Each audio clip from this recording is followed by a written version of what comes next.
Bueno, habiendo visto el video anterior sobre epímeros, isómeros y glúcidos, como un pequeño repaso y formas de representación de glúcidos, vamos a empezar con la síntesis de Kiliani. A mí me encanta el nombre de síntesis de Kiliani porque me parece como un proceso así mafioso, ¿no? Es la síntesis de Kiliani. Y bueno, un poco de dolor de cabeza les da a mis estudiantes cuando lo vemos en sexto año. ¿De qué se trata la síntesis de Kiliani? Bueno, realmente la síntesis de Kiliani es un proceso que nos permite obtener glúcidos cada vez de cadena carbonada más extensa. Específicamente, nosotros vamos a ver cómo a partir del glúcido más sencillo, que es el gliceraldehído, podemos lograr glúcidos de cadena carbonada más larga. La síntesis de Kiliani nos va a permitir alargar en una unidad, o sea, en un carbono, y siempre hacia arriba, la cadena carbonada de los glúcidos. Entonces, esta pequeña cadena carbonada que tiene el gliceraldehído, que son 3 carbonos, se va a transformar en glúcidos de 4 carbonos mediante la síntesis de Kiliani. Yo acá les escribí, esta hoja ya no la voy a necesitar. A partir de la treosa, que es el glúcido con 3 carbonos, vamos a obtener tetrosas, es decir, glúcidos de 4 átomos de carbono. Simplemente vamos a obtener 2 tetrosas. Vamos a ir paso por paso. La síntesis de Kiliani consta de 2 etapas. En la primera etapa, lo que vamos a obtener son 2 compuestos derivados del gliceraldehído que son denominados cianhidrinas. Cianhidrinas porque son derivados del gliceraldehído cuando éste reacciona con el ácido cianhídrico. Estas cianhidrinas o estos compuestos derivados van a ser sustancias epímeras en carbono 2. Entonces relacionen esto que estoy mencionando con lo del video anterior. ¿Qué es lo que va a ocurrir cuando el gliceraldehído esté en presencia del ácido cianhídrico?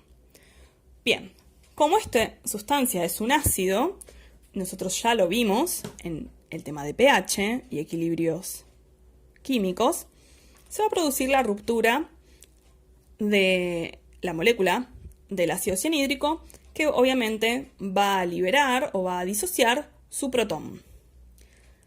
Esto va a producir también o va a venir de la mano con la ruptura del doble enlace entre el carbono y el oxígeno. Entonces, al romperse el doble enlace entre el carbono y el oxígeno queda con un enlace menos y el carbono también queda con un enlace menos. Allí es donde se van a producir las nuevas uniones. ¿Cuáles van a ser esas nuevas uniones? Bueno, el oxígeno tiene gran afinidad con el protón, elemento muy electronegativo, el más electronegativo de todo este compuesto, va a atraer al elemento que queda con carga positiva, ¿sí? Recuerden que esta es una ruptura heterolítica donde el grupo carbono-nitrógeno queda como anión, ¿sí? Ese es el anión cianuro. Y por otro lado tenemos al protón. Entonces, el oxígeno se va a unir al hidrógeno y el carbono se va a unir ¿a quién? Al otro carbono, o sea, al carbono del anión cianuro. ¿Cuál va a ser el producto de esta reacción? Fíjense que carbono 2 y carbono 3 del gliceraldehído no participaron de la reacción, no se enteraron que nada pasó. Entonces, los copio exactamente igual. Este carbono es el carbono 1 del gliceraldehído, que tiene un enlace covalente simple con el oxígeno y un enlace covalente simple con el hidrógeno. Y dijimos que hace una nueva unión con el anión cianuro, con esta parte. Es esto de acá. Y por último, el oxígeno realiza un enlace covalente simple con el hidrógeno. Entonces, se me formó un nuevo grupo oxidrilo, un nuevo grupo hidroxi, un nuevo grupo alcohólico o simplemente un nuevo grupo OH. Como ya vimos anteriormente, en glúcidos nos importa la orientación que puede tomar en el espacio este grupo oxidrilo. Entonces, cuando el gliceraldehído reacciona con el ácido cianhídrico, lo que yo voy a obtener son dos cianhidrinas porque tienen el grupo cianuro o el grupo ciano en primera posición, ¿sí? Este carbono que tiene el grupo, la unión triple con el nitrógeno, va a ser el carbono 1, ¿sí? Sería lo más importante, lo más destacable de esta nueva sustancia. Carbonos 3 y 4 no se enteraron de nada, son exactamente iguales. Recuerden que con este guión yo estoy representando la existencia de un grupo oxidrilo, lo vimos en el video anterior. Y dijimos que nos importa la orientación que tome en el espacio el grupo oxidrilo. Con lo cual, una de las cianhidrinas va a orientarlo hacia la derecha de la cadena carbonada y otro hacia la izquierda. Entonces, aquí tengo lo que habíamos mencionado antes. Obtuve como producto las dos cianhidrinas epímeras en carbono 2. Son epímeras porque tienen la misma fórmula molecular, determínenla ustedes si gustan, y se diferencian solamente en la orientación en el espacio del grupo oxidrilo presente en el carbono 2. Por eso, epímeras en 2.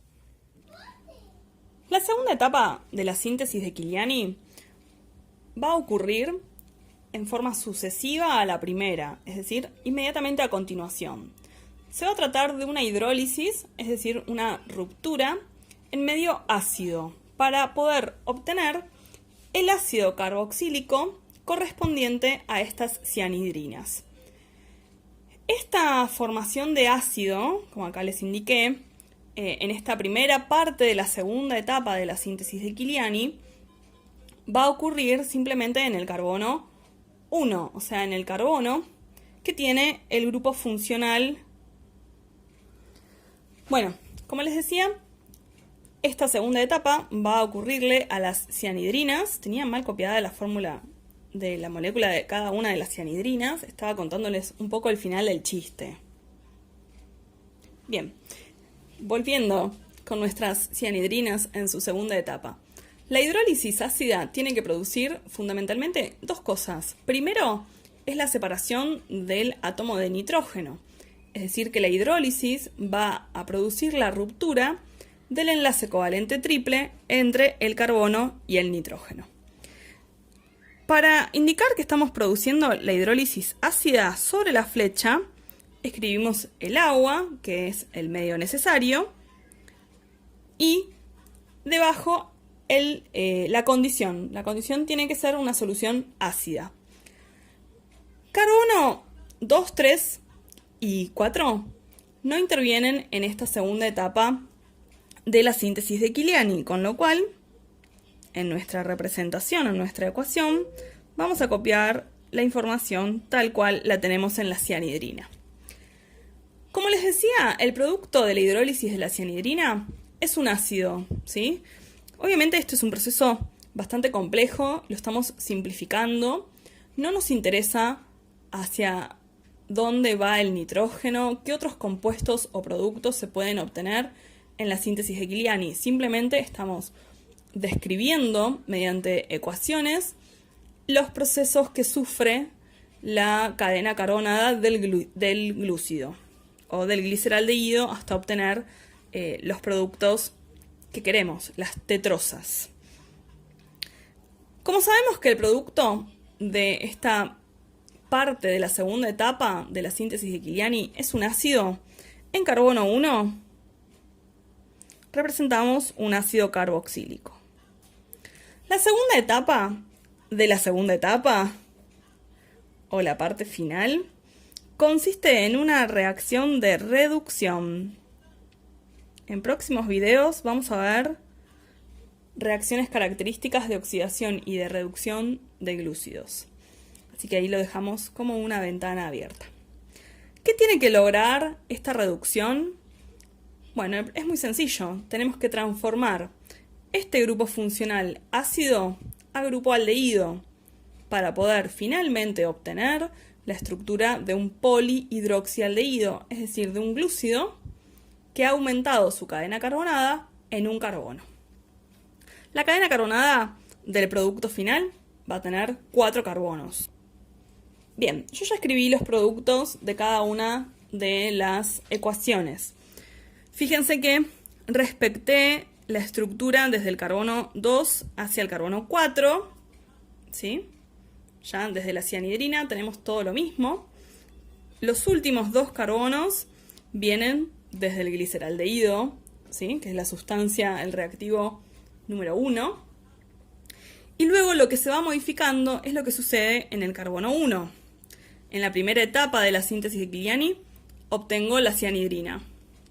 En la segunda etapa, primera parte, vamos a obtener un ácido carboxílico. Y en la última parte de la síntesis de Kiliani, o sea, el final de la segunda etapa, vamos a obtener un aldehído. De manera de tener un polihidroxi, hay 3 grupos hidroxi o H, aldehído. En este caso, a partir de un mismo glúcido, se obtiene siempre 2 glúcidos diferentes, epímeros en carbono 2, que tienen un átomo de carbono más. Como decíamos al comienzo de este video, la síntesis de Kiliani permite obtener glúcidos de cadena carbonada más larga, siempre esa extensión es en el carbono 1, o sea, siempre es hacia arriba. Todo lo que tenía el glúcido de origen va a respetarse. Y lo que va a cambiar es la orientación del nuevo grupo funcional oxidrilo, que siempre se va a formar en carbono 2. En este caso nosotros obtuvimos 2 tetrosas, es decir, 2 glúcidos con 4 átomos de carbono. La primera estructura que tiene los 2 grupos funcionales en carbono 2 y 3 hacia la derecha es la eritrosa, así se llama, eritrosa,